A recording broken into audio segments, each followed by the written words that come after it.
everyone, isang magandang araw po sa inyong lahat at welcome back to my YouTube channel. Ito na naman po muli, Maricel Arevalo. Bagong lahat, tuloy po nating suportahan kina Kuya Bal Santos Matubang, Kalingap Rab at Ate Edna Vlogs, ang mga Kalingap reactors, officers at mga kasamahan sa Kalingap partners, mega love shout out at ating suportahan din po sila. At maraming salamat din po sa lahat po ng mga nanonood at sumusuporta sa aking mga upload videos. Subscribers, mega love shout out po sa inyong lahat. So ayun guys, bago natin bigyan ng konting reaction, ating panoorin po muna ang video ito. Kala ko nga po, titigil ako nun sa pag-aaral.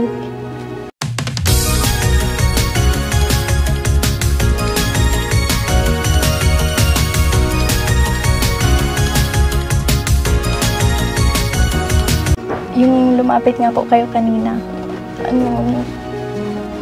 sobrang ko po, yung nararamdaman ko, unang-una, kinabahan po ako. Kasi syempre, di ko inaasahan na ganito. Tapos, masaya din po. Kasi alam ko na kapag lumapit po kay Kuya Rab, talagang matutulungan niya po.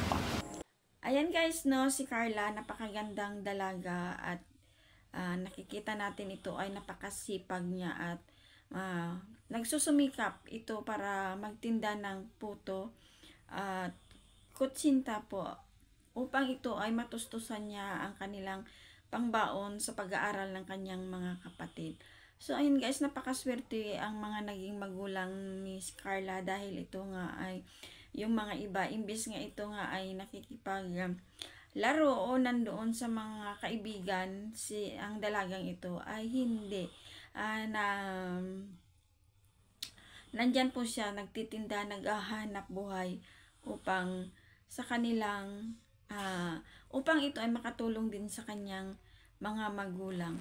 So ayan guys, no, ito si Carla ay talagang deserve din talaga ito na matulungan dahil gusto niya rin itong makapag-aral. So nakikita natin guys, yung mga ibang dalaga, hindi yan nagagawa, bihira lang. Pero hindi lahat, pero karamihan talaga yung mga iba ay nasa mga kaibigan, nakikipaglaro, nagbabanding, nakikipagbanding kung saan.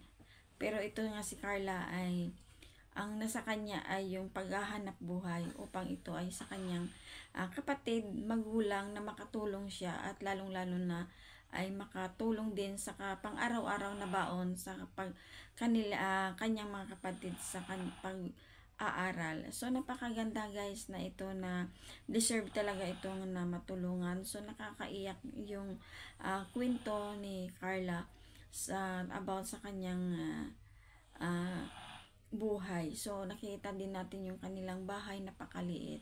So talagang deserve talaga itong matulungan ito si Carla. So ayan guys, sana nga ay may mga tumulong din para lalong-lalo na sa kanyang pag-aaral. Sigurado ito ay tutulungan ito ni Kalingap Rab sa kanyang pag-aaral at sana nga ay makapagtapos din siya sa kanyang pangarap na makapagtapos sa kanyang pag-aaral. So ayan guys, maraming salamat po sa inyong lahat. At kung ikaw ay bago pa lang sa aking munting channel, pakisuportahan din po ang aking munting channel, Maricel Arevalo. So ayan guys, ingat po tayong lahat. At maraming salamat po sa inyo. Once again, God bless. Thank you and God bless.